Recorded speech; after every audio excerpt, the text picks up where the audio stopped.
Hello, I'm Dan Miller, and welcome to my interview with Professor Robert Howarth of Cornell University. This interview is part of a series of interviews with climate scientists, authors, advocates, communicators, and others involved in understanding and fighting climate change. It is sponsored by the Climate Chat Club on the social platform Clubhouse. If you are a member of Clubhouse, please join our club. Professor Howarth is the David A. Atkinson Professor of Ecology and Environmental Biology at Cornell University.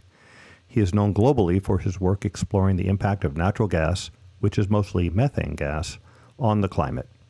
His seminal work shows that natural gas leakage rates were higher than reported by industry. And these results were controversial when they first came out, but were later confirmed by other academic studies. This recording starts a few minutes into the interview. Before the recording begins, Robert gave a quick overview of his background and described what is called the global warming potential of methane. While it is in the atmosphere, methane is about 105 times as effective as CO2 in warming the Earth, but it has a half-life of about 12 years in the atmosphere. Therefore, over a 20-year period, the global warming potential of methane is about 87 times that of CO2, and over a 100-year period, methane is up to 36 times as effective as CO2 in warming the Earth. With that as background, now let's join my interview with Professor Robert Howarth. Let's get into sort of the work you've done. 10 years ago, you published, I think, a seminal paper on methane leakage that got a lot of attention back then. Could you tell us what that paper was about and what it found? Yeah, I'd be delighted to. We published it 10 years ago last month, so April of 2011. And what we did with my co-authors, Tony Ingraffi and Renee Santoro and I, we tried to estimate the consequences of methane emissions from developing shale gas. And shale gas is simply a form of natural gas that comes directly from shale formations. All natural gas is mostly methane, shale gas is too, but conventional natural gas is the methane that's migrated through geological formations over tens, hundreds of millions of years. Shale gas is the methane that remained trapped in the shale rock.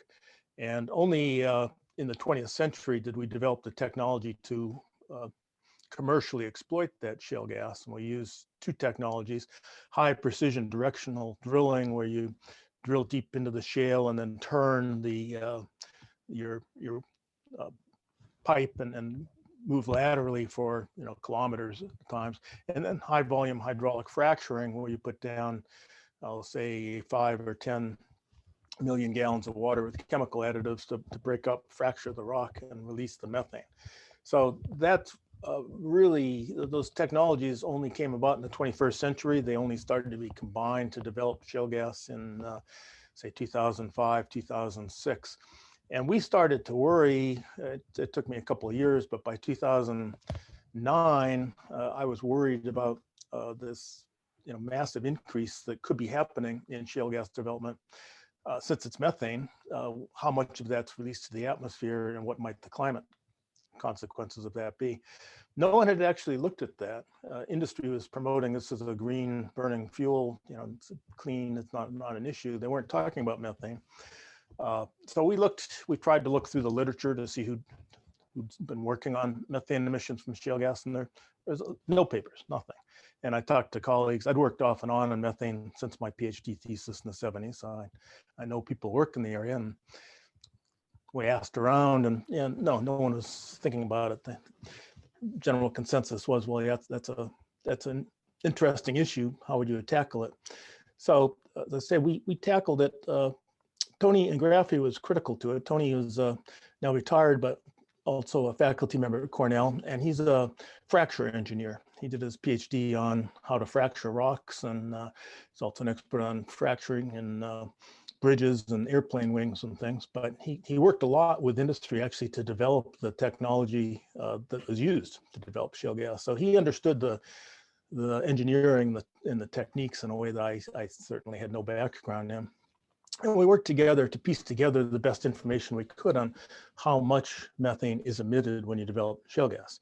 Now, there's no published literature. There's nothing out there that's been peer reviewed, but there's a lot of non-peer reviewed studies. A lot of it was in industry hands. Some of it was in EPA websites and all. We pieced that together with our best understanding. And we concluded that it seemed there could be a sizable amount of methane emission associated from this. If the numbers were anywhere near what we thought they were, then it gave shale gas a rather large greenhouse gas footprint, much larger than people would have been thinking simply in terms of carbon dioxide. And so it got a lot of attention. And our paper was speculative because there wasn't a lot of high quality verifiable information. But we said, look, this is something that people really need to look at more carefully. We need better measurements out there. We need verifiable data that are collected with transparency. And in the year or so after our paper came out, we made the front page of the business section of the New York Times with a big picture of me, et cetera, on it the first day. That's publicity. It's covered in about 1,400 newspapers over the months following that. Tony and I were named 2 of the 50 runners-up for Person of the Year in Time magazine for 2011 because of our newsworthiness, not necessarily because we're good people. If you look at who else was in that list, Osama bin Laden was on it. It's not necessarily a group you want to be on. These are newsworthy. Anyway, got a lot of attention. We also got a huge amount of pushback from industry. They didn't like this messaging at all. We got some pushback from the Obama administration, quite frankly, because they didn't like the messaging either.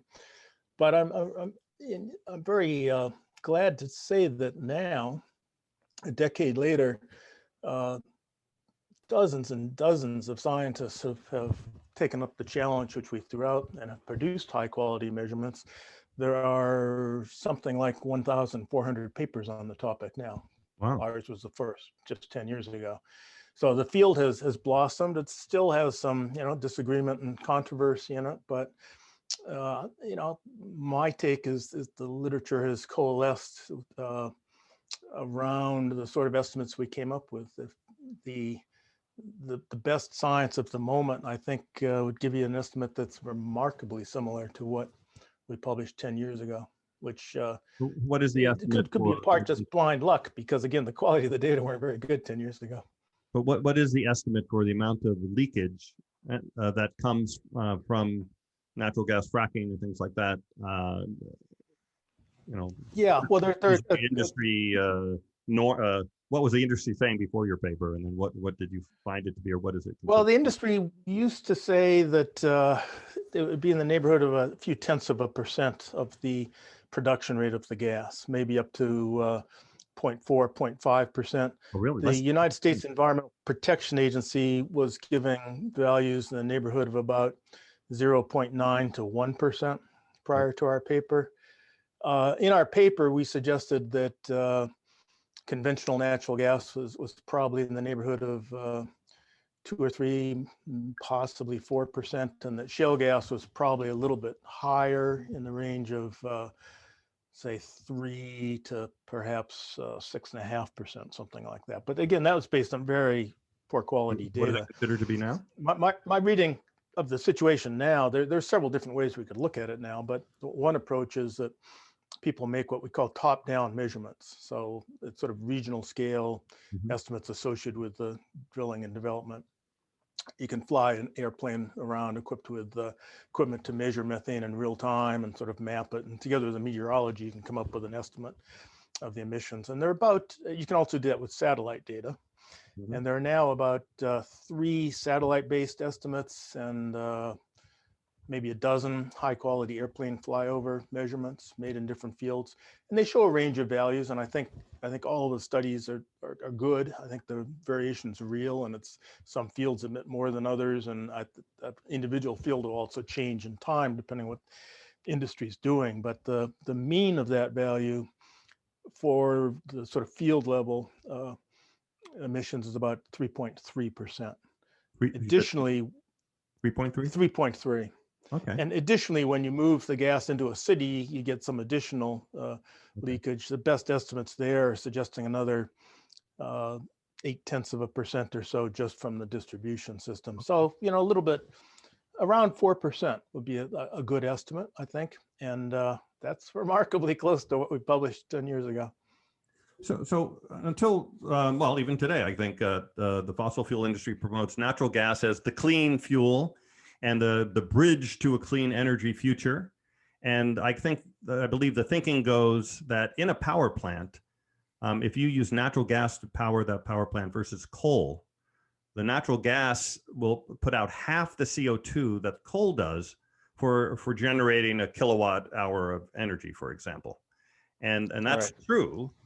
But I think what your study showed is that, well, in addition to that, when you look at climate change, you have to take into account what's called fugitive emissions, or the extra emissions that come from the extraction and transportation process of the natural gas. And you found it to be, instead of 0.4 to 0.9%, you found it to be 3 or 4%, and that's times 87 over 20 years. Is that right? That's right. If you take that emission rate of say 3.5 to 4%, and you look at the 20-year time frame and calculate the equivalency of warming from that methane that's associated with it, then the fuel is no better than burning coal. It can be worse. That number of half of the carbon dioxide emissions from burning natural gas compared to coal, you're correct. That's what industry says, and it's a reasonable estimate. But keep in mind that when you just plain burn coal and natural gas for heat, not for the electricity generation, the emissions from the natural gas are actually about 35% less, not 50%. So the difference there is that one is assuming that coal plants are old and fairly inefficient, and we're burning natural gas in new, modern, higher efficiency plants, and that's built into the calculations. And that's where you get 50%. Now, of course, industry's also done a lot of things like taken old coal plants and converted them to natural gas. Those don't burn with high efficiencies, and so it's the CO2 emissions there are higher than you'd say. But that aside, even with that 50% decrease for the carbon dioxide, if we have a methane emission rate of 3.5, 4%, and we look at it over the 20-year time period, natural gas is a very poor fuel from a climate perspective. Now, coal has lots of other problems, and by the way, benefits too. It creates aerosols that cool the earth on a very temperate. Yeah. But they also it's very bad for human health, and natural gas is also bad for human health too if you get it in enough concentration. But let me ask you the basic question of this talk. When it comes to climate change, which is worse for climate change, for electricity production, natural gas or coal? Again, if we look at this 20-year time period for electricity, they're about tied, quite frankly. Okay, so they're as bad. And if they're over a 100-year period, would you say that it's not over a 100-year time period? Then the methane doesn't count as much, and at that point the coal is worse. So we do need to worry about those long-term CO2 emissions completely, but the shorter-term methane emissions are important. I mean, the other way to look at it, we put this paper out 10 years ago. It was an explicit questioning of this idea of natural gas as a bridge fuel. But a decade later, the situation has changed somewhat. As I'm sure Kevin Anderson would have told you, we really can't afford to be burning any CO2 emitter, right? We need to. It's not simply if we cut the CO2 emissions in half to generate the energy, we're okay.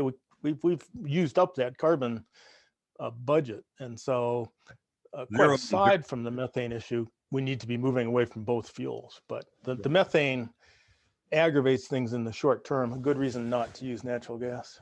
Right, but your study showed that it wasn't really a bridge fuel, and when it comes to climate, especially over the 20-year time frame which we have to try to get things under control, it's as bad, or perhaps the way I put it, it's not that it's better, it's a little less bad than coal sometimes over 100 years and over 20 years and coal when it comes to climate change. There are so many reasons to dislike coal. I mean, one of the things I worked on historically was acid mine drainage from coal. I'm not a big fan of coal mining and mountaintop removal at all. And when you burn it, you're putting mercury and selenium and fine particles into the air, and it's terrible. When you burn natural gas, you're putting NOx emissions into the air and contributing to ozone from that. And when you're developing at the field site, you have a lot of benzene, toluene, other carcinogenic and toxic Yeah, aromatic hydrocarbons. nasty So stuff. they're both pretty nasty. You wouldn't Both are really nasty. want to be associated with either one. But here's one that I've read, and I'd like you to confirm that this is true. Because coal, in addition to putting CO2 in the air, it also puts smoke in the air that hides a lot of global warming by reflecting the sun. That if we switched all our electricity generation to natural gas tomorrow, and this assumes, like, 50% or 30%, less emissions of CO2, but global temperatures would immediately go up, because all of a sudden 6 weeks later we wouldn't have the smoke in the atmosphere, and they would stay elevated for about 100 years before they dropped, because of the lower CO2 content. Eventually that would happen. Does that make sense to you, that we can actually increase global warming if we switch coal to natural gas? Well, yes, there is an aspect of that. I would phrase it not in terms of the smoke per se, but in terms of the sulfur dioxide that's emitted from the coal, which becomes sulfate aerosols in the upper atmosphere, and that increases the albedo of the Earth. So you get rid of those albedo, and you're going to increase warming. Sure, yeah. So we saw warming, some accelerated warming over the last few years, and that coincided with two things: the leveling off of coal use, not the lowering, but at least the leveling off, and then the increase in natural gas use for fracking and things like that. Do you think that some of that accelerated warming could have been due to those two factors? Yeah, no, it is for sure. I mean, if you look at the methane perspective, I'm closer to the methane science than I am to the sulfate aerosols, but I think you're correct on that. In terms of the methane, about 25% of the total global warming that's occurred over the last 30, 40 years is due to methane. So it's a noticeable thing. And if you look at it today, if we took the total carbon dioxide emissions from all sources that are under human control, and we took the total global methane emissions from all sources, agriculture and et cetera, in addition to fossil fuels. If you look at those current emissions today, and then you consider that the methane is 105 times more potent as a greenhouse gas for the time it's in the atmosphere, for the pulse warming we're getting today, those two gases are going to be equal contributors to the amount of warming we're seeing over the next decade or so. Do you remember? And anyway, let me get back to what we were talking about here. And well, this is kind of related to that last thing. Over the last little number of years, we've seen methane concentrations in the atmosphere rise significantly after they had leveled off for quite a few years, and they're going up. And you've studied that to see what's happening there. Can you please tell us why the methane concentration in the atmosphere is kind of suddenly rising pretty rapidly? Yeah, that's a great question, and just a little bit more context. If you look at the last couple of decades of the 20th century, methane was rising rapidly in the atmosphere. Starting in 2000 and through about 2007 or 8, the concentration was level in the atmosphere, as you say. But since 2007 or 8, it started rising again. At first, about at the 20th century rate. It's accelerated some, and last year is the largest increase we've seen in the time people have been monitoring this stuff. So anytime in the last 50 or 60 years. So obviously there's a huge amount of interest in what's driving that. It's a complicated issue to get your hands around, because methane comes from multiple sources. There's natural sources, which are primarily freshwater lakes and freshwater wetlands. There are human sources, and humans have increased the flux by about 2.4-fold compared to the natural flux, more so than carbon dioxide, just for context. And humans are doing a bunch of different things. So it's fossil fuels. Natural gas is a particularly important one because natural gas is methane, so it's easy to imagine how you're going to emit some of it. But when you develop coal and oil, you also release some methane. It comes from animal agriculture, particularly ruminant animals like cows produce a lot of methane in their guts. That's a big issue. Their manure becomes oxygen free and produces methane. Landfills release methane for the same reason. There's organic matter there that's oxygen free. Wastewater treatment plants, sewage treatment plants release methane for the same reason. When you burn biomass, there's some release. So there's a lot of stuff going on. And there remains disagreement in the scientific community over the relative importance of those, both in terms of the recent increase, but also over time. But let me give you an example though of some of the recent science which helps shape my thinking on it. There's some really nice work out of the University of Rochester by Vaz Petrenko and his former student, Ben Hamil, who's now a postdoc with the Environmental Defense Fund.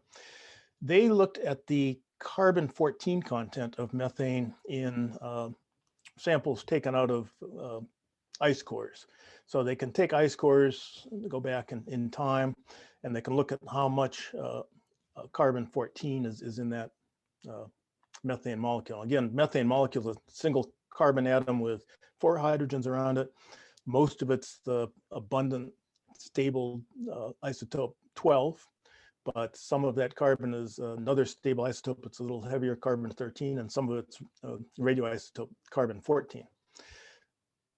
What they're able to show is that for the methane that was laid down prior to the Industrial Revolution, none of it came from fossil sources. It was all biogenic methane. That's what the C14 signal showed them. Now that's important because, and they just published this in the last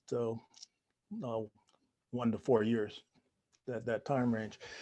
Prior to their papers, a lot of experts were assuming that a fair amount of the natural seepage is coming from, natural emissions is coming from seepage of fossil sources. So natural gas, if you like, just naturally bubbling to the surface. What they've demonstrated is that's not true.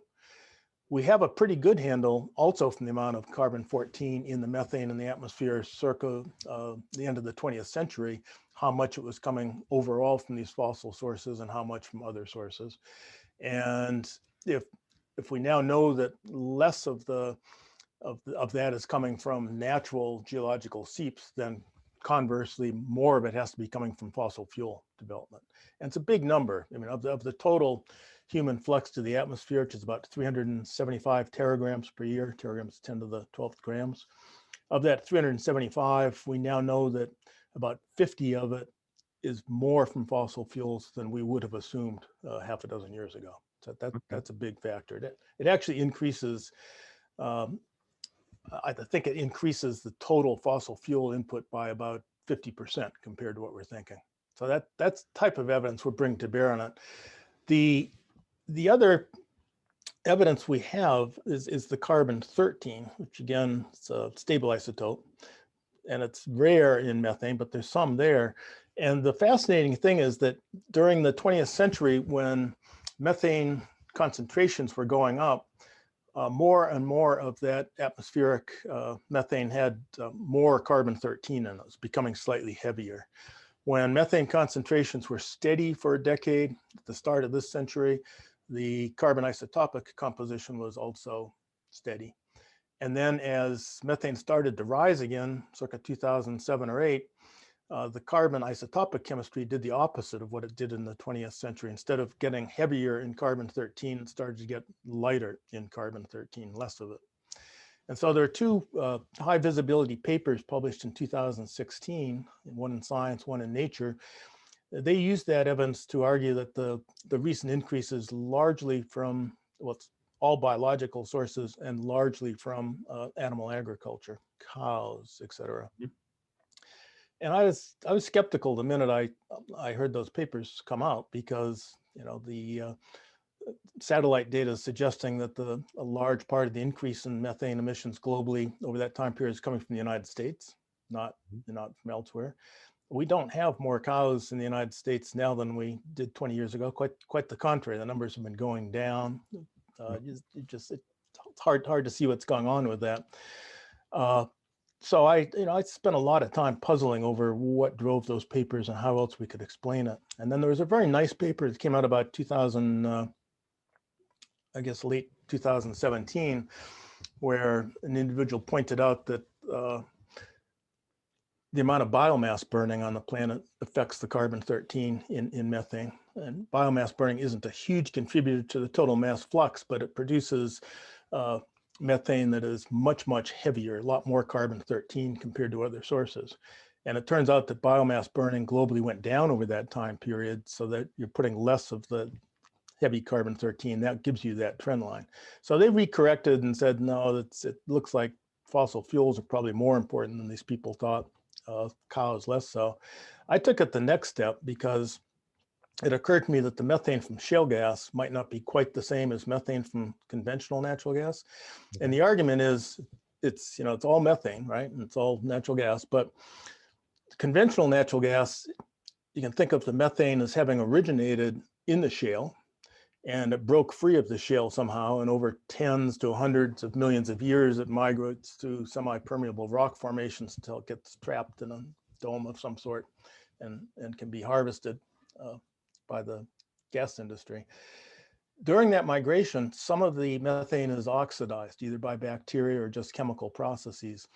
And the lighter isotope is going to preferentially be oxidized. There's a fractionation that goes on there. So as the gas migrates, it's going to have more and more carbon-13. The methane that remains trapped in the shale is going to have less of that carbon-13. Okay. And so, we went from most of the increase in natural gas production globally over the last decade or so has been from shale gas, mostly in the United States. 2/3 of the global increase in gas production is from shale gas. And when you recognize that the carbon isotopic signal is a little bit different and recorrect those global models, you end up saying, at least half of the increase in methane globally is from shale gas development. Okay. Entirely in North America, fracking, mostly in the United States. Shale gas development, fracking. From fracking, yeah. So I published a paper on that 2 years ago. Also wasn't, natural gas industry doesn't like that one much either. But the interesting thing is you can, from that, just looking at the global change in the atmospheric chemistry of methane, you can also calculate what the emission rate must have been from shale gas, and you get a number of about 3.5 or 4%, exactly on with what I told you. Started.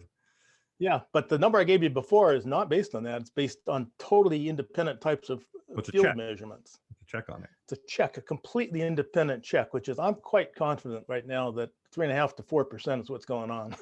And that's a very big number. But back, this is my last question before we go to audience questions.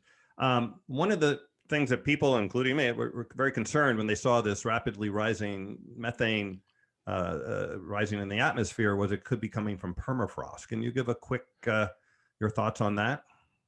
Right. I mean, there are two concerns. One is melting of permafrost. And we've lost about 20% of the permafrost, I believe, to global warming over the last few decades. And the concern is those frozen permafrost soils are very, very organic rich. So as you lose the permanent ice, you create a lot of wetlands. There's a lot of organic rich material, and one could imagine you'd get a lot of methane production associated with that. The best evidence is that while that's probably true, that methane so far is not getting to the atmosphere. It's bacteria at the surface of the wetlands and lakes that are formed seem to be oxidizing it. So that's the best evidence. The other concern that people have is what we call a methane clathrate, which is a frozen form of crystalline form of water and methane together that forms under fairly cool temperatures and high pressures. So there's a lot of it in the continental slopes of the world's oceans. And the concern there is as we warm the oceans, we'll melt some of that and release it. We definitely, some of those methane clathrates are being melted. There's no good evidence as to whether that's accelerating or not. But the good news is that as it's melting, that does not seem to be reaching the atmosphere. You can watch using sonar, for instance, you can see methane bubbles rising from where the clathrates are melting. The bubbles dissipate before they hit the surface. It's dissolving into seawater, and the bacteria, bacteria consume it, so it doesn't reach the atmosphere so far. Now, what happens if we accelerate the rate of warming? You might get bigger bubbles. They might hit the atmosphere, and the same for the permafrost. So I think that's a really big concern. I was more concerned about it 5 to 10 years ago than I am now. And that's because people have done a good job of going out into the field and trying to measure these fluxes, say in Siberia and northern Canada, and they do not seem to be going up. And the monitoring data do not show any strong increase associated with those places. So we're lucky so far. We're I don't lucky know how so long our far, luck and will hopefully last, we'll but continue to be lucky, a big because there's a impact. tremendous amount of methane tied up in those sources potentially. Yeah. I've heard, by the way, that the permafrost holds twice as much CO2 as the entire atmosphere. Is that correct? Yeah, that sounds about right. Okay. And a lot of that could go to methane. The methane clathrates, the amount of methane that's frozen there is like 5,000 times more than what's in the atmosphere. Wow. You don't want to melt it. And by the way, just for people to know that if this permafrost is essentially old plants and everything that are frozen, been permanently frozen in the soil, and when they melt and they degrade in air, they give off CO2. But if they degrade in water, then they give off methane. Is that roughly? Yeah, I mean, methane's formed by bacteria that feed, if you like, on organic matter in environments where there's no oxygen. And so rather than having microorganisms use oxygen to degrade organic matter, the bacteria produce methane and carbon dioxide. So it's an oxygen-free environment. And that could be a freshwater wetland, it can be a cow gut, it can be a landfill. Same process is going on. Let's move on to audience question. I'm just going to remind everyone again that we are recording. So if you don't want to be recorded, then please don't come up on stage and ask a question. And also please keep your questions short.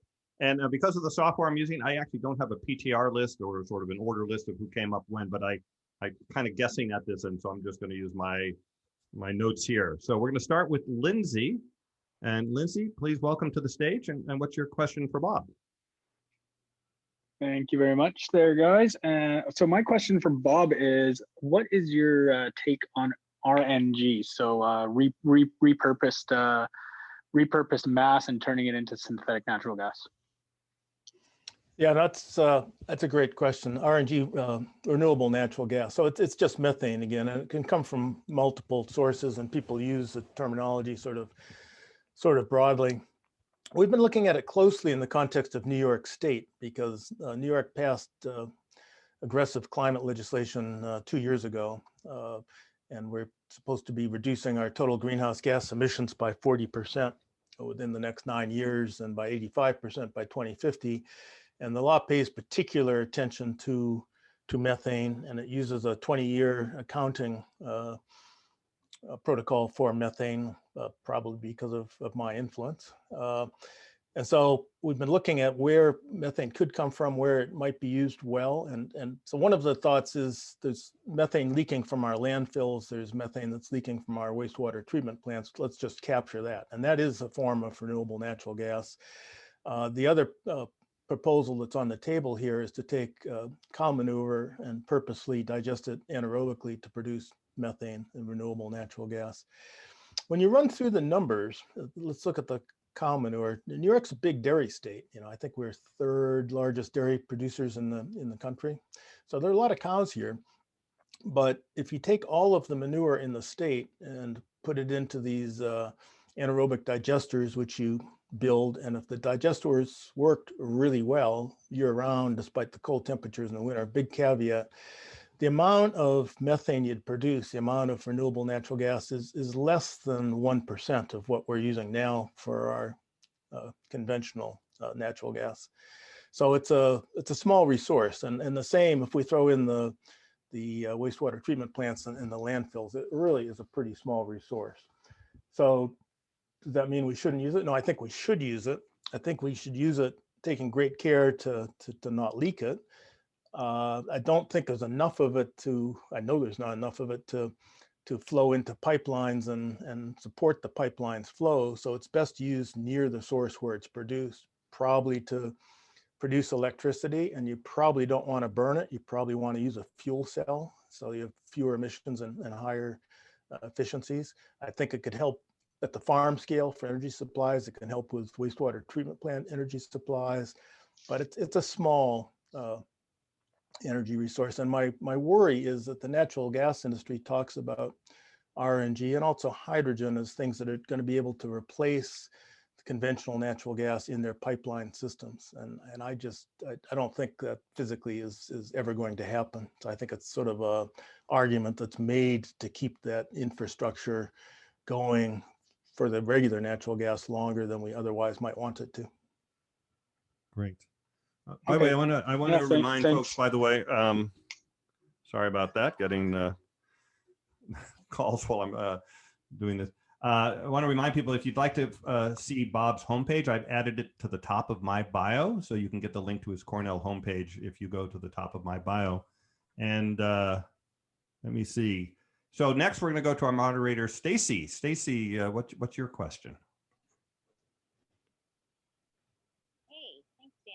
And thank you, Bob, for being here. I will again say this is one of my talks, or one of the talks where it's like, oh, audio only is difficult for me because the numbers that are thrown around and trying to see the difference in the impact. Like I was furiously Googling for some charts that might be able to help me visualize this. But I do appreciate the information I've got on the topic. And I tweeted out about this and somebody came back with the response that I thought was just brilliant. And it's, can we call it fossil gas rather than natural gas, please? Consumers think natural is good. This wordplay anchors an individual's and a society's frame into this topic. And I guess if it's from cows and something above ground that we're not trying to invade, because otherwise, why wouldn't petroleum be considered, natural liquid gas, anyway, is there a thought on that? Why we don't rebrand it as what it actually is, which is fossil gas? Thanks. No, that's a great suggestion. Let me pick up on the graphics part of your statement first, and then I'll come back to it. We've produced, I've published plenty of peer-reviewed papers in this area, but I've also given a lot of talks and produced some other simple graphics for people to use. And a lot of that, in terms of our most recent stuff, is available at a site called Howarth Lab, all one word, .org. And you can get connected to there through our lab webpage, but the lab webpage is really designed to, for my science peers and potential graduate students and things. So if you want to get faster into the nitty gritty of the graphics, et cetera, howarthlab.org. Fossil gas, I think it's a great idea. I have a hard time breaking my habit. If you're listening carefully to me over the last 45 minutes, I think I used fossil gas a few times, but I probably used natural gas as terminology 10 times more often. I'm just so used to calling it that because it's, so it's been branded for so long. But people have been suggesting fossil gas as an alternative. I think it's a great suggestion. And, I mentioned this progressive climate law we have in New York, the CLCPA, the Climate Leadership and Community Protection Act of 2019. The most recent recommendations of the panels that are advising us on how to reach the goals are, in fact, that we call it fossil gas and that we prohibit the industry from calling it natural or clean or anything of the sort, and that actually be a matter of regulation in New York. So it's a very real possibility that New York will regulate that in the next a couple of years, say. And at least in New York, you'll have to call it fossil gas if you want to comply with the regulation. Okay. That would be wonderful. I would hope that we could spread that nationwide, if not worldwide. Thanks, Bob. Well, I think there are two things I'd like to see spread. One is that I mentioned that the 20-year time frame for looking at methane, that's specific to New York. Most states, all states and most governments use a 100-year time frame, which just really underplays the shorter term damage of methane, as I've said earlier. So I'd like to see that catch on. Another part of our law is that generally when you account for greenhouse gas emissions, you take a geographic centric view. So you'd look only at the methane emissions within, say, the state of New York. This law mandates that we take a consumer view or a consumption view. So in the case of New York, we banned fracking in New York several years ago. We do not develop shale gas in this state. However, our use of natural gas is high, and it's actually been going up faster than in any other state. And the gas we're using, the fossil gas, is shale gas, and it's coming largely from Pennsylvania, a little bit from Ohio, West Virginia, places like that. So most of the methane emissions associated with using the fuel, they're high, but they're not mostly in New York. Some of it is, but most of it is in Pennsylvania, et cetera. So that this new law says that we will take responsibility for the methane emissions associated with our use of fuel, no matter where they occur. They're occurring in Pennsylvania because we're using the fuel. That's our issue, and that allows you to look at your trade-offs more readily. What again is the trade-off between switching from coal to natural gas? And unless you have a full accounting of the gases behind that, you can't make that decision as a state. So I think that's a great idea. I'm very proud of our state to have enacted that law, and I would suggest that others think about doing that as well. Great. I would hope so. As a former, I grew up in Pennsylvania, and it saddened me that they look at it as the short-term gains for rural areas as opposed to the long-term damage that it's causing to the area, the water sources underneath, and of course the planet. So thanks for that. And I think it's really tragic. I feel bad for the people of Pennsylvania. It's not that far. You only have to travel about 40 miles south from where I live, and you're in Pennsylvania. And we would have shale gas development here if we had not banned it. So I'm delighted that we did. And I feel, again, quite sad for the poor people of Pennsylvania. That's great. By the way, I updated my bio to have Bob's shorter URL for his, you get straight to his information and everything. So you can just see it there at the top of the bio. Let's see, next up is Evgeny. I hope I said your name close to right. Welcome to the stage. Hello everyone. Thank you, speakers. Thank you, Bob, for for raising such an important issue. And indeed, methane emission is a very important topic to discuss and to cover many aspects of this thing. I don't, as being I worked a lot in the natural gas infrastructure projects in Europe, and also I carry out research in St. Petersburg University of Finance and Economics. So I know very well how the model works. And what I wanted to say that it's a huge topic, and in Europe you may know that recently the methane emission strategy been published, which covers very different many aspects. And what I wanted to say that it is a huge transition which is going on in natural gas industry. You should understand that the company is striving to be transparent, to perform the methane emission audit and publish openly their results, and striving to decrease these emissions in all sectors, in all levels of value chain in production, in transport also, especially in transport. And what's going on today is a very different situation from maybe 10 years ago and 5 years ago. It's it's totally another standard, much stricter. I don't know how about this in US, but in Europe is for sure that the situation is very different, and in Russia as well. It's a very high standard of monitoring and decreasing the new technology and new standards allow us to go in even beyond. And I think it's just a starting trend. The industry starts to adapt to this new trend, and I think it is very important to do so, to make a full transparency of your methane emission, to create a unified methodology how you calculate it. It's very nice that today you can look at the company site and evaluate the concrete numbers of how many methane emission have been done by the company. It's great, and if you look at just the recent years, you will see a progress. Okay, Bob, That's are what you I aware wanted to of say. that? That usually, Well, we want to get to a question here. So, are you aware of that? Is Europe doing a better job at monitoring methane than we are in the States? I think Europe in general has done a better job than the U.S., but there's some variation there too.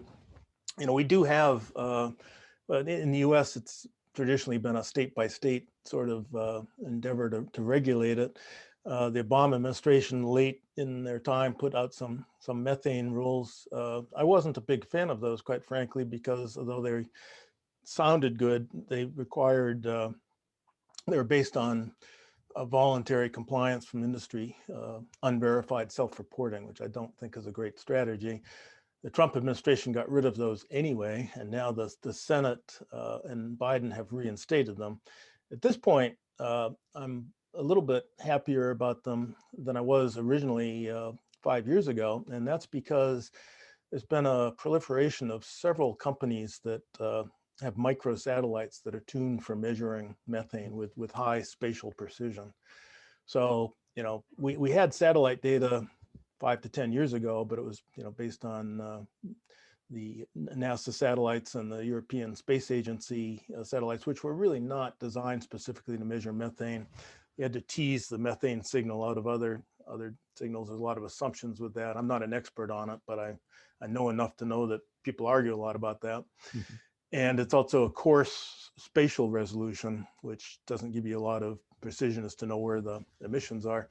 We now have, I think there are at least 4 or 5 different companies now that have these small high precision satellites, which can show you emissions at the scale of a few square kilometers, which means that it's possible for anyone who has access to these data to go in and try and verify whether industry is doing what they say or not. So far, what those these things have only been giving us data for the last 2 or 3 years. So it's a brand new field, and there are more and more of them coming online now. What they are showing us is that emissions in some places are far higher than what the industry is reporting. They are consistent with the numbers I gave you before in terms of a 3.5 to 4% emission rate overall. They tend to show fairly low emissions in much of Europe compared to places in the United States. I will disagree a little bit with the questioner, though. They're showing pretty high emissions in many places in Siberia and in Russia, and also in places like the Middle East. So we're going to know a lot more about methane emissions globally within the next 5 to 10 years from these. It's a brand new approach. Okay. I think we lost Kimberly. Sorry, Kimberly. I guess you had to get to something on the hour there. Simon, what's your question for Bob? Yeah, hi. Thank you so much, Bob, for being here. Actually, I wanted to ask the general thing about the permafrost, but now I have a follow-up question to that because he already went into that topic. I didn't quite understand. So I didn't understand it correctly, because the bacteria, they basically consume the methane and then produce what? Because in my understanding, when something happens, usually then something worse happens. So that we don't know yet. So what do they transform it to? And is there a danger when a lot of the permafrost thaws, that then is there like a limit where the bacteria cannot hold it up anymore and then it becomes catastrophic or something? If you could sort of elucidate a bit more about the sort of bacteria process, and the same for the methane in the sea. And what temperature limit might be dangerous, if you have any knowledge on that? 1.5 or so much for this. Well, let me deal with the bacterial issue first. And we're talking about 2 different types of bacteria, just to make sure I don't confuse people. So that if you take organic matter in a environment in which there is no oxygen, so a waterlogged soil, again, a cow's gut, a wastewater treatment plant, a landfill, there are bacteria that will decompose that organic matter and they will produce methane and carbon dioxide from it. Then when that methane, say it's coming out of a waterlogged wetland soil, as it rises into an environment where oxygen is present, there are other types of bacteria that use the methane as their food source, as their energy source, and they oxidize it to carbon dioxide. is what they're doing. So there is still some carbon dioxide flowing through, but we're not getting the methane to the extent they're doing it. And the issue is how much time. If the methane is diffusing past them, they can use it and oxidize it and consume it. If there's too rapid a formation of methane in these waterlogged soils, peat, then it will bubble up to the atmosphere.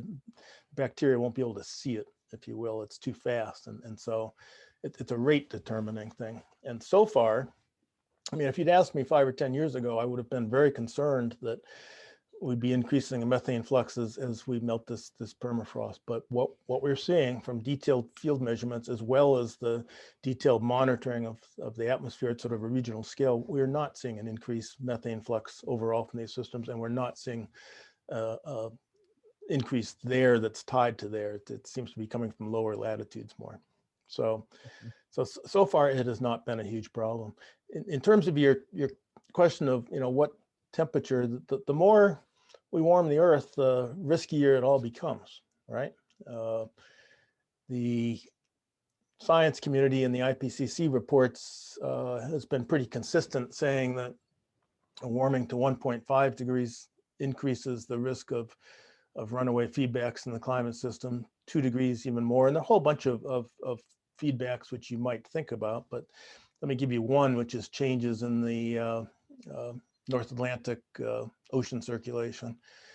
The predictions as of 10 to 15 years ago were that if we started to warm the planet to, say, 4 or 5 degrees Celsius, that we'd see changes in the North Atlantic circulation due to changes in salinity, basically, as we melt ice. As it turns out, we've only warmed the planet to about 1.1 or 1.2 degrees so far, and yet we are seeing slowing down of the North Atlantic circulation, which seems to be tied to that change in salinity. So we don't entirely, the bottom line is there's uncertainty in what these risks are, but the warmer the planet gets, the higher the risks are, and we might find that's even riskier than we think in some cases, less so in others. If we're concerned about something like the ocean circulation, that affects the climate directly across North America and Europe, but it also may affect the ability of the oceans to take up carbon dioxide. There's a very real possibility that the oceans will take up less carbon dioxide as the ocean circulation slows, and that, of course, would be a travesty as well. Very good, thank you. I'm sorry, what I meant, thank you so much. What I meant is that if there's a specific degree threshold for the permafrost for the methane, because, for example, the bacteria kind of consume it fast enough, if there is like a breakaway point, if that makes sense. So yeah, not that I'm aware of. It's tied to the melting. So as long as the soils are frozen, then the organic matter is not available to the bacteria, and they can't form it. But once the soil's thawed, then you have these very organic rich soils that are waterlogged, and you'll start to form methane. I think the simple answer is you don't want to find out what that. No, that's exactly right. You don't want to find out. Oh yeah, there it was. It was 1.5. There we know. Now we know. You don't want to pass it and then find out that that's where it was. That's the thing about tipping points too. You usually find out about them afterwards. You don't find about them as you're approaching them. Let's see. Next we have Rupert. Rupert, what's your question for Bob? Yeah, thanks, Dan, and thanks, Bob. So I'm Rupert Reed. I'm a climate activist and a climate philosopher, and this room is very useful in terms of providing added information and details to what I was already familiar with. So thank you. I want to follow up with a couple of thoughts about how bad the situation is that you've described, really, and get your resonance with those, Bob, if you agree. So first point, taking up this point about the permafrost and even more seriously the clathrates. Of course, what we know is that another area where the reality of what's happening to our world is exceeding pretty much the most extreme climate models that we have is in the warming of the Arctic, right? So there must be some serious ground for concern that the permafrost and possibly the clathrates could well become significant methane sources within the next generation. And as you were implying, Bob, if that were to happen, especially with the clathrates, well, that's game over for human civilization right there, regardless of anything else. So this is, I want to put to you and want to get you to say in response, a really, really major cause for concern. If the permafrost and the clathrates actually start being net significant producers of methane, then we could end up in the future, within our lifetimes, many of us, in the so-called methane bomb situation. And yeah, how bad that would be can't be overstated. And the second thought is in relation to the confirmation that you noted of the 4% figure for fugitive emissions for methane for fracking in most parts of the world. And going back to the title of the room, that does indeed imply, right, that in most parts of the world, fracking is as bad as or worse than coal. And that, again, is an absolutely catastrophic finding, given that for some years we've been told by a lot of apologists and mainstream thinkers and so on that oh well, fracking is going to be much greener than oil, let alone coal. So this again is a finding that needs to be very widespread and understood, and requires a complete transformation, right, in energy policies in large parts of the world, starting with, but by no means confined to, the United States. I'd love your response, Bob, to those two thoughts about the seriousness of the situation that you've just been outlining for us. So one's the methane, the clathrate bomb, and the second. Yeah. Let me take that one first. Jim Hansen published a paper on that idea, I think in 2007, if I remember correctly, saying we really need to worry about this. And he certainly caught my attention when he published that. And if you look at my papers going back 10 years ago and 8 years ago, and you follow my lectures, certainly in my lectures, but also my papers, I highlighted that as a terrible, terrible worry and a reason not to put methane from fossil fuels into the atmosphere to add to that. I'm not as worried now as I was then, because I know literally dozens of colleagues whom I trust who've been working for several years now in these field studies, and they are so far not seeing those increased fluxes. And the monitoring network, the point I was trying to make was, if that changes, then that is. Oh yeah, no, it'll be terrible. Yeah, sure. So yeah, and it's a reason to keep the planet as cool as we can, right? It has to, yeah. And the warming of the Arctic has to worry us on that. And we don't know what it will take. We really don't know what it'll take. I mean, I think we know that 252 million years ago, we hit about 6 degrees, and it's suspected that then happened and basically killed 90% of all life on Earth. So not a good place to go. So 6 degrees, certainly could be game over and could be less than that. But it doesn't seem to be, I guess maybe the answer is, it doesn't seem to be 1.5 to 2, probably not, but you're still playing Russian roulette. We don't know. Right? It's not 1.2, because that's where we are. It's not happening yet, right? So could take hopefully we won't do the experiment to find out. I mean, I think one should be concerned, but I don't want to overstate the concern, because the science to date, again, if we went back 15 years ago, Hansen and others were very concerned. But he published on it, we're very concerned, and yet it hasn't happened as quickly as we might have thought. And so that's good news, right? And let's hope it continues to be good news. But yes, we should be very, very concerned about that. I would agree with that. The second question is. Yeah, go ahead. Your second question was on on fracking and how that's a global problem. Let me put a little finer nuance on it in two ways. One is that the high volume hydraulic fracturing that we're talking about to develop shale gas it has been, up until very recently, almost entirely a North American phenomenon, and continues to be largely a North American phenomenon. So 97% of the shale gas that's ever been developed on this planet is coming from North America and Western Canada, Alberta and British Columbia. It's a little bit starting in Argentina right now. It's a little bit in China. A couple of other places have explored, but it hasn't really commercialized. So it's It's a North American phenomenon. I'm hoping it will remain, well, I'm hoping it'll go away in North America, but I'm hoping it won't become a global phenomenon. And I don't think the economics are favorable for it to do so, quite frankly. That's good news. The other part is, you know, methane emissions from shale gas being worse than from conventional natural gas. And in our initial paper 10 years ago, we concluded that seemed likely to be the case, and there are certainly reasons still to believe it could be the case. It's very difficult to prove that that's the case, though.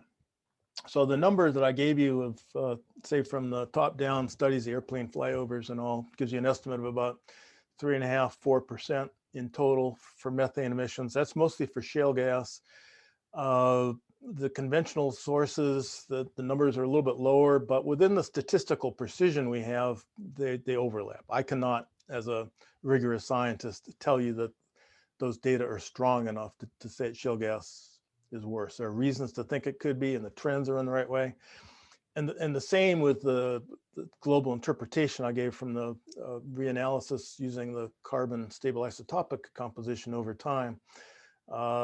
It looked like, I mean, shale gas is certainly a contributor, and it looked like the shale gas emissions are probably higher than from conventional natural gas, but we couldn't conclude that with any certainty. So I think one should really look at it as all natural gas is bad. Shale gas might be even worse, and we need to move away from both. They're all bad. I think what some subtlety on it too. I spoke to Kevin Anderson about this, and he said, you know, but CO2 is really bad because it's not only bad, but it lasts for hundreds of thousands of years, where methane lasting for like a dozen years or so. And so he said, for hitting our 1.5 targets, you know, methane is key, because you yourself said it's 0.3, 0.4 degrees, right? Huge amount when you're at 1.2, trying to stay below 1.5. He said, though, for longer term, the 2 degrees and beyond, you have to really focus on the CO2, because that's going to be the control valve. Yeah. On that. But of course, they're both bad. I agree completely. I would not dare contradict my friend Kevin. Well, we got to get maybe he's on correct. the room at the same time to have some interesting conversation. That'd be great. We actually, I met him for the first time at COP21 in Paris, and I was invited to a side event. I think it was Friends of the Earth Europe and Food and Water Watch Europe, and invited me to do a presentation on methane and all. And what they didn't tell me is that they also invited Kevin Anderson to be the counterpoint to whatever I said. So that's how we first met. It was a very awkward meeting, but we ended up agreeing. We debated, in quotes, for the better part of an hour on a very, very public stage, but I don't think we really disagreed about anything. Yeah, I mean, nothing you said today, I think, counters anything that Kevin said. It was hard work for me to do that, though, I must say. Good. Well, let's see. We have. Bob, just to okay. Can I just come back on that final point then? So actually, what you're saying, Bob, if I've understood you correctly, is that your belief is that the probability is that while fracking is somewhat worse than other fossil gas, typically, it's not like orders of magnitude worse. So in fact, the situation is perhaps even worse than I described it in my question. You're saying that it is entirely possible that most of the world's fossil gas operations are about as bad as coal, which is an absolutely devastating conclusion. Is that right? Yeah, that's correct. You know, I mean, I mentioned a bit ago these microsatellite data. They're now showing pretty large methane emissions from Siberia gas operations and all. That's conventional natural gas in that area, and the same in the Middle East. Pretty large emissions in many countries, not all, it varies country by country. It's interesting, but those are conventional emissions as well. So I would not give conventional natural gas, fossil gas, a pass on this.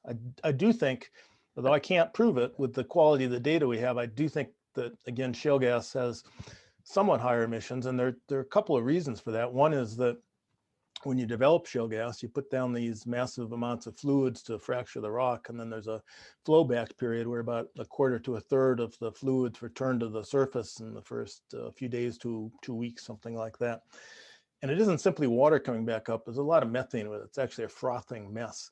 And you know, the industry norm has been to just let that methane flow off into the atmosphere. And it's a lot of methane. It's a short period of time, but it's a lot of methane. That doesn't happen in conventional natural gas. So that's one difference. The other difference, and we published a paper on this in the Proceedings of the National Academy of Sciences back in 2013, We did a airplane flyover. I didn't, I wasn't the pilot, would have been fun, but I'm a co-author of a paper where we did an airplane flyover and looked at the methane emissions in southwestern Pennsylvania. So it's part of the Marcellus Shale south of Pittsburgh, Pennsylvania. And we found a pretty high flux at the regional scale. We also identified specific emission sources on the ground from this, including several wells which were being drilled. And they were shale gas wells, but the industry had not yet reached the shale. The shale's down, I forget the detail, but maybe 11 or 12 kilometers deep there. The drillers hadn't yet reached that, and yet they're emitting large quantities of methane. And I think that could be characteristic of a lot of the shale gas development in the United States anyway. And the reason for that is that this area, there are old coal mines there. People were mining for coal in the 1800s. Some of the first oil and gas wells drilled in the world were in that part of the world, again, late 1800s. A lot of unmarked stuff underground. The shale is deeper than all of that. A lot of the conventional methane sources came from that shale and the methane released over geological time. So the drillers are drilling through this history, if you want, this industrial history of coal and oil and gas.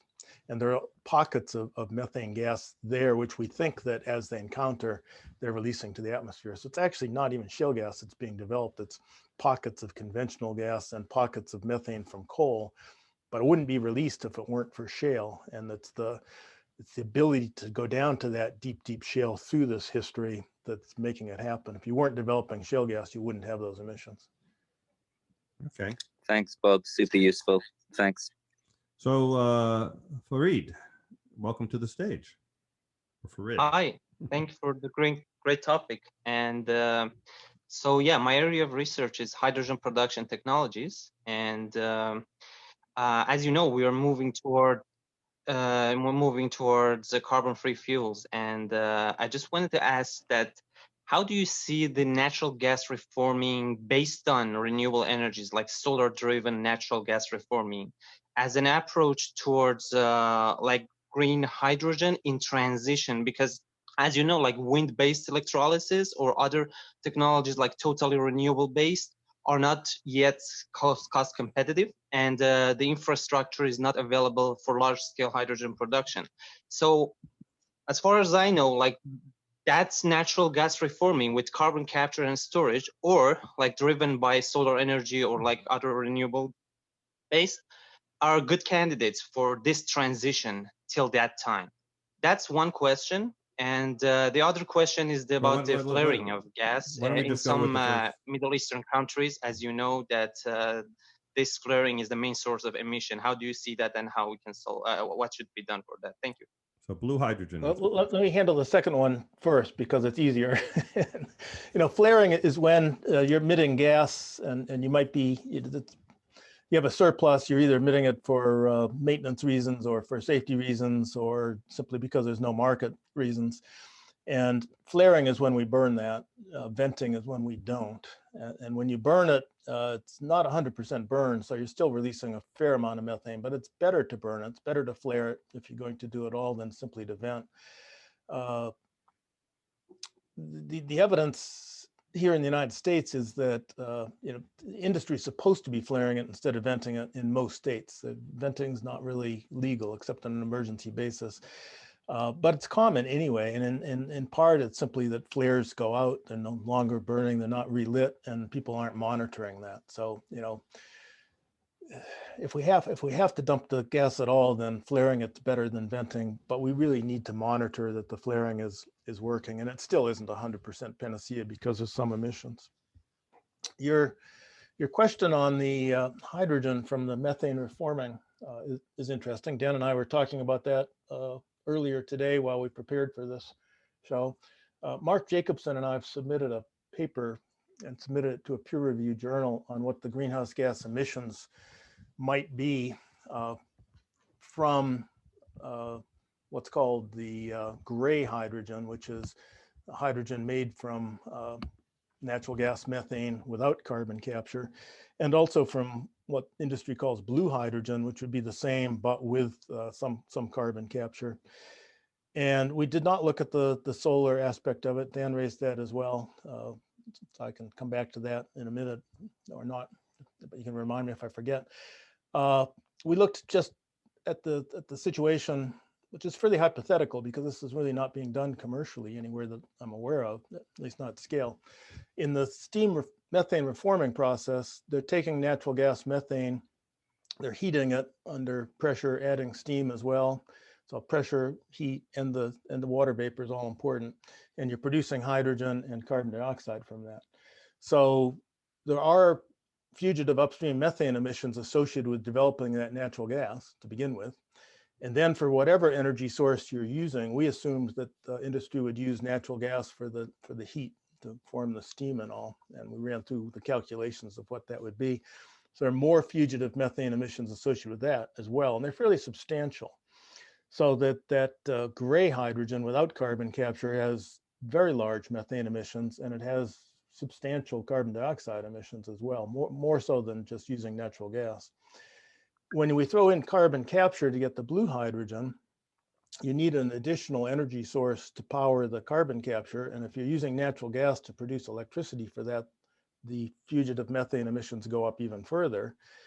And at least in what we were able to pull together, it didn't seem to us that the carbon capture was going to be 100% efficient. So we assume, based on the available data, that the CO2 that's produced in the steam methane reforming process itself could perhaps be captured with 90% efficiency, but it seemed hard to go above that.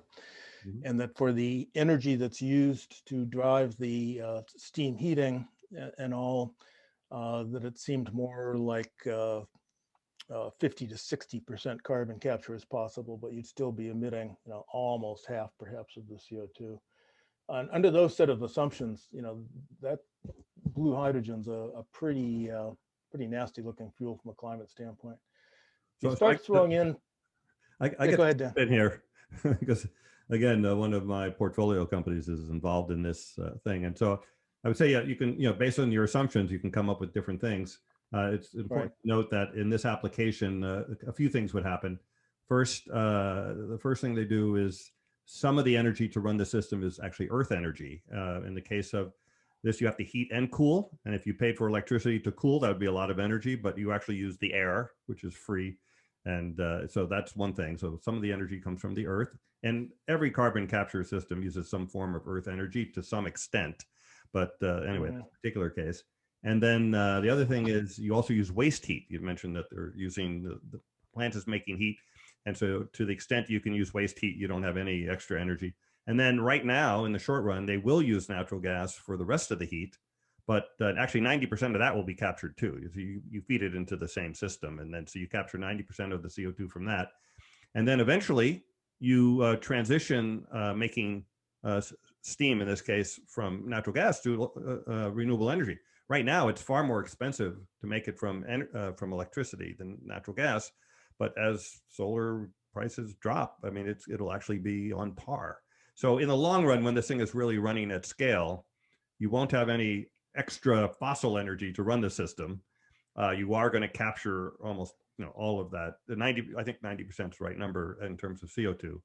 And then in the meantime, until you get to pure electrolysis in the future, it's better to not emit all that CO2 into the atmosphere. So I think there's different ways. It all depends on your assumption. But I put in a little editorial thing because that's actually an area that I work on a lot. So if our paper is accepted, and of course I haven't seen the reviews yet, but I'm assuming we'll get published sooner or later.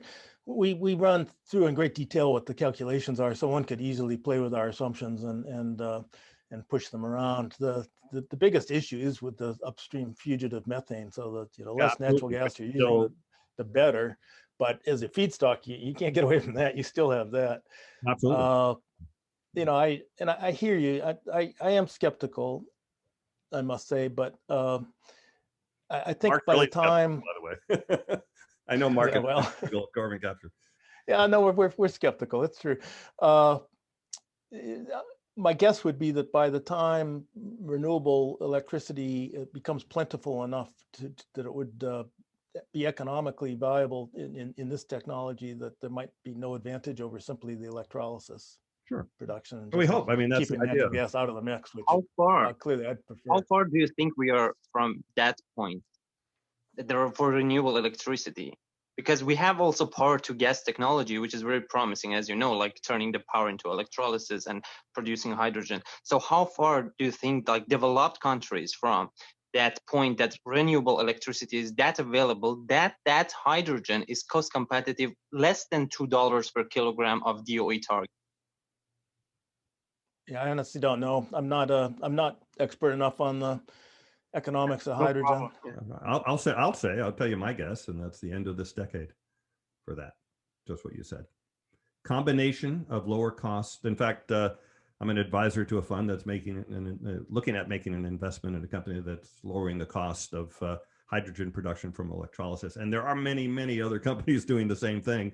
So there's a lot of work happening in that area. So that's one side of it. And the other side is that renewable energy is getting cheaper. There was recently a Saudi Arabian contract where the bid for solar energy was 1 cent a kilowatt hour, which is mind blowing.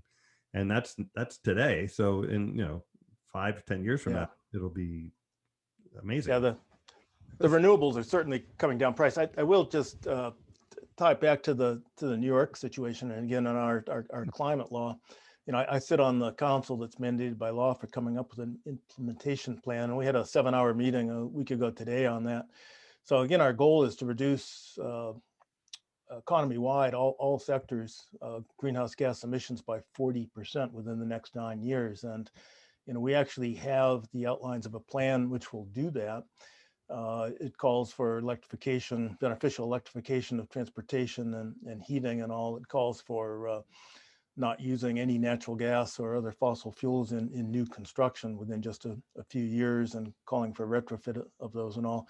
But a major part of our ability to reach that 40% is the change in the electric source. And we believe that we can have a very, very low fossil fuel contribution to our electricity within 9 years. That's the plan, and New York is moving aggressively to do that. So I would look, if we're able to do this, You said the magic words. Can you, that you sit on this committee, can you please put in bike lanes and e-bike subsidies? Because electrifying our transport, while for goods, is absolutely necessary, because we're just talking on a larger scale. But I'm all for EVs, but it's highly inefficient when you compare electric vehicles versus what e-bikes can do. Okay. Sure. Yeah, no, I agree with that. Although, in New York City, that's certainly the case where I live in upstate New York, which is 4 hours away from New York City in January, and e-bike's a tough sell. Good. So, well, actually, They do it in Helsinki. They do it in Helsinki, in Oslo, etc. Copenhagen, it's Amsterdam. all the same. They do No, it. I know. I've been there. It's colder here. Colder here in Ithaca. It's in a city. Well, thank you for a good answer. Yeah. Thank you, Ruud. So let's end with maybe sort of this subject in general. You're on this committee, but let's say you were an advisor to President Biden, and you're telling him, you explained to him first what you explained to us today, that because of fugitive emissions and the fact that methane over a 20-year period is 86 times more powerful than CO2 when it comes to climate change warming, and the fact that there's 3 to 4% of leakage when you drill for natural gas, that means it's about as bad as coal, maybe a little worse, maybe a little less bad. I don't say better, I say less bad than coal. And so therefore we have a big problem on our hands. So what would you actually recommend in terms of policies or actions so that we can focus on the US, but maybe probably applies globally, but what we should do to address this problem? That's a great question. It's a great summing up question. I think there are two things we need to do. We want to do what we can to reduce the methane emissions now with the industry we have. So, when we flare gas, we want to burn it as well as possible. We want to make sure those flares are lit. We don't want to vent. When you hydraulically fracture a well and you've got this bubbling froth of flowback materials, You want to capture that gas and not emit it. The technology is available to do that. You just need to not only require industry to do it, which in many states it is required, but you need to have an enforcement of that requirement. So we should do that as quickly as we can.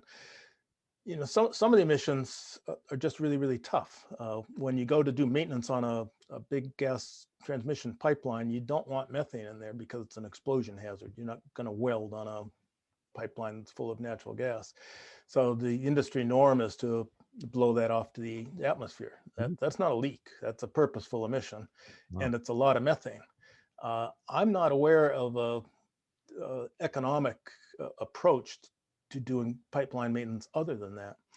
And when we look at cities, Boston, my friend Nathaniel Phillips has demonstrated leaks all over the place, but that's true of any city. It's true in Amsterdam, it's true in New York or Baltimore. These gas distribution pipelines in our older cities are very, very old. You know, some of them are more than 100 years old. A lot of it's cast iron pipe that's butted end to end. So what do you do with that? And I have colleagues who I respect saying, well, we have to replace all those pipelines to take care of those emissions. And I'm sitting there going, you know, that's probably hundreds of billions of dollars to replace a pipeline for a fuel that we really cannot afford to be burning in 15 to 20 years anyway. Right. So maybe for that end of it, we just suck it up and say, this is terrible, but we've been living with it for 50 years. Let's live with it for another 10 years while we phase natural gas out. And we instead take that financial capital, those hundreds of billions of dollars, and put it into smart grid, into electrification. That would be my preference. So do what we can economically to reduce the emissions we have with the current strategy, but also move to a gas-free world as fast as we can.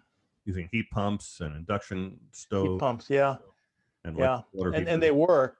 I mean, I'm talking to you today from my 1890s farmhouse here in upstate New York, and I used to heat my house with oil. We took our oil furnace out 7 years ago, and we put in a ground source heat pump, and it works just wonderfully. You know, the house is toasty all winter long. It's got a efficiency of about 400% because it's extracting energy from the environment. So it's, and that's our plan to move New York as a whole in that areas with heat pumps as opposed to direct fossil fuel. Well, that's fantastic. Well, I think that's a great note to end on in terms of the questions. I don't know if you have anything else you want to say or talk about the next stuff or anything like that. I appreciate the opportunity to chat with you and your listeners today. The great questions. We'll see how the hydrogen and carbon capture stuff works out. I hope we'll get our paper published and others can play with our assumptions and see how to push that. I remain a little skeptical, but I appreciate the dialogue with you on that. Well, yeah, that was very useful. Anyway, thank you everyone for coming, and thank you, Bob, especially for spending your time with us and educating us on methane. It's a super important subject. I think as everyone who was listening today understands, it's not, some of these issues are not well understood. And thank you for sort of opening everyone's eyes 10 years ago with your seminal paper, and for the continued work that you're doing. And really appreciate your time today. Thank you. It's been a pleasure.